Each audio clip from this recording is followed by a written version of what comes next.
What is up, guys? I am finally getting to the Monday Night Raw we had the other night, and I'm about to dive in it with you guys. It's getting started. Let's go, baby. Okay, we are starting Monday Night Raw with some eating, y'all. The Usos are in the house. Looks like they are ready for a match, too. Oh, but Paul Heyman's coming out, so here's the Vision interrupting the Yeet Fest. How dare them? So the Vision interrupted the Usos, right? What happened to them? Oh, okay. All right, they finally acknowledged them. I'm like, the Usos came out, and then the Vision came out, and now we're just talking about the Vision. Adam Pearce is out. Hopefully he's going to make some sense of what the hell is going on right now. Yeah. LA Knight is out, and now it's starting to make a little sense. It looks like we might get a six-man between Usos and LA Knight versus the Vision. LA Knight did not come out in his ring gear, though. So we might not get it right now. This is a very interesting segment. I don't know what the hell is going on. Normally I got a beat on what they're about to do. They're throwing a little curveball with me on this opening segment. I'm kind of liking it. All right, so it does look like this opening segment is going to be turning into a match. We got the Usos. We got LA Knight versus the Vision and Logan Paul, Bronson Reed, and Austin Theory. This was a damn good first segment. This is going to be a fun show, I can already tell. Big Bronson Reed hits the tsunami on Jimmy Uso, and the Vision get the win. Now, the Usos and LA Knight did not look like a very formidable tag team. They definitely had some beef in the past, and they couldn't bring it together, and the Vision was ready tonight to pounce. That was a damn good match, damn good first segment. It's going to be a fun episode of Raw, I can already tell. And the Masked Man has marked his territory again. He hit the stomp on Logan Paul when he was talking shit to Michael Cole, and he is out of there. The Masked Man strikes again against the Vision. And it's got to make you wonder, man, is this Masked Man with the Vision? Is this Masked Man with somebody else? Is he with Seth Rollins? Who this could be, I don't freaking know anymore. I've seen a lot of people thinking maybe it's Bad Bunny now, which could make some sense. I feel like they used multiple different people as the Masked Man just to throw us off to see who it really is. Because, you know, the face has the mouth and the eyes. You can kind of tell sometimes. Dude is tall. He's lengthy. I don't know who the hell it is. And I'm excited to find out. They've done a real good job keeping this a bit of a secret. So we have a mystery box in the back. Delivery to WWE. Do not open until 2/28/26. Obviously, this is probably a superstar. Could it be Chris Jericho? Could that be Chris Jericho? Everybody's been talking about him coming back. That's the first person that comes to mind. I don't know if it's him, though. There is a 2/28/26. There's a bit of a countdown, but that's going to be interesting. We're going to find out at the Chamber who the hell it is. This could be interesting, folks. All right, we got a stacked women's Elimination Chamber qualifying match about to go down. We got Asuka, we got Bayley, and we got Natty. And you know what, guys? I think Natty's going to get this done. She is on a kill streak. She is turned up the level of intensity. And I feel like it's been building up to make it to the Chamber. Let's see if she can get it done. She's going to be going up against two of the best, that's for sure. Okay, so Asuka has added her name to the Women's Elimination Chamber matches. She beat Bayley with the Asuka lock. That makes Tiffany Stratton. That puts Rhea Ripley, Liv Morgan, and Asuka now in the Elimination Chamber. And Maxine Dupree is getting her some of Natty. Maybe we'll see them match up here soon. Maybe that's why Natty isn't moving on to the Elimination Chamber. I'm kind of surprised she didn't get that win after this build with this character. Thought the Elimination Chamber would have been perfect for Natty, but looks like she still has a Maxine Dupree problem to deal with. Okay, so as Adam Pearce was giving the Rula Obafemi a contract for Raw to look over and make his decision, Rusev walks in and gives a mean stare down to Oba. That is a matchup I would love to see, man. I've been wondering where Rusev has been since his return. He hadn't had the greatest of matches.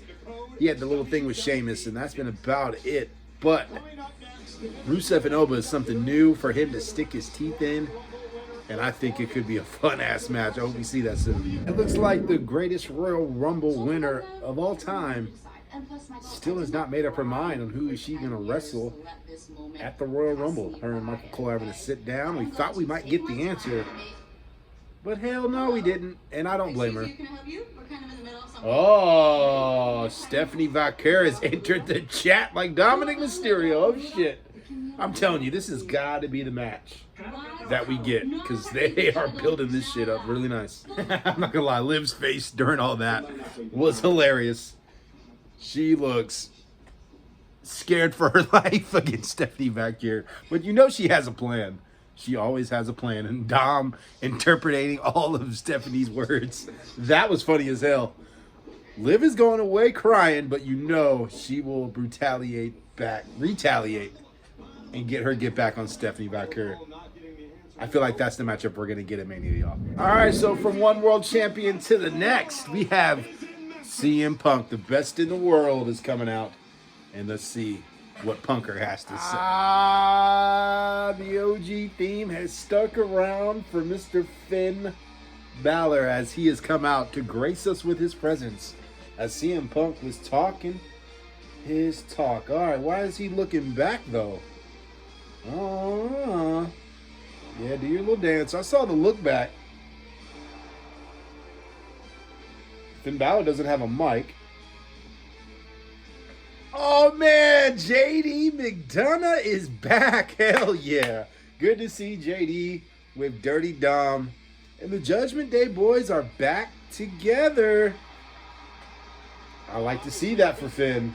Now, CM Punk's got his hands full right now. Very interesting segment there. CM Punk is trying to get through to Finn. Talking about he don't need the Judgment Day. Finn Balor can do it on his own. And all the great things Finn Balor talked about in his promo. The Europe dojos, the Japan dojos, the luchadors in Mexico. He did it on his own. Which is kind of true because he did have Bullet Club in Japan. Which became, in my opinion, the biggest faction in non-WWE. So, a little truth to that, but a little to that too as well.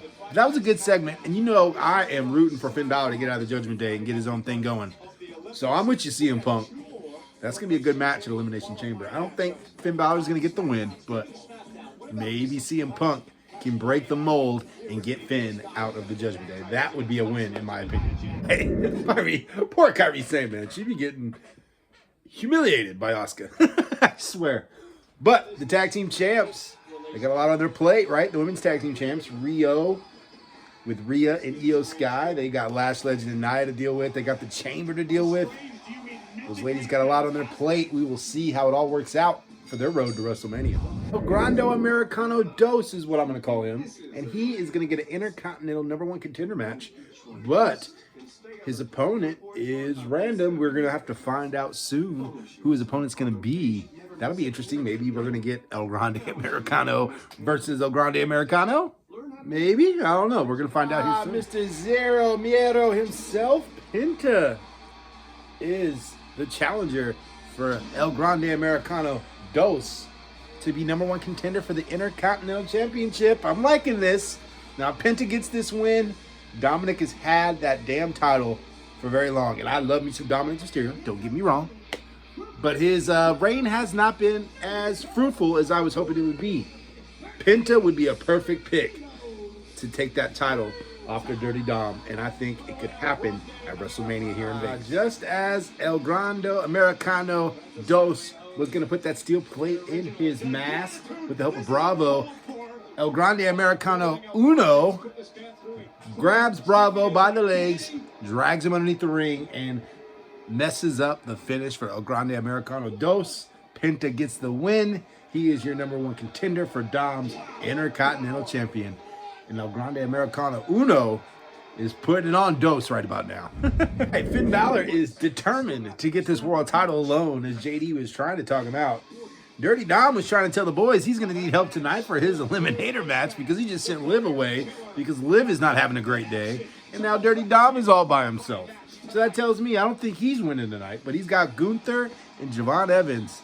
So he better bring his freaking A game because I would love to see Dirty Dom in that Elimination Chamber. All right. It looks like AJ Lee is coming out to address the WWE Universe. She is making a lot of headwaves. She's going up against Becky. Will she be our new Intercontinental Women's Champion soon? We're going to find out. AJ Lee was talking her shit and called out Becky Lynch. Now, She said a lot in that promo. Yes, I will acknowledge, without AJ Lee, who knows what this women's division would look like today, because she was definitely a pioneer. But Becky Lynch took that baton and raised it even higher.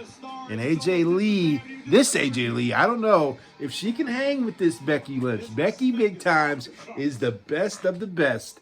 AJ Lee was talking a lot of shit. And AJ Lee is one of the best. But right now, we're talking to the best.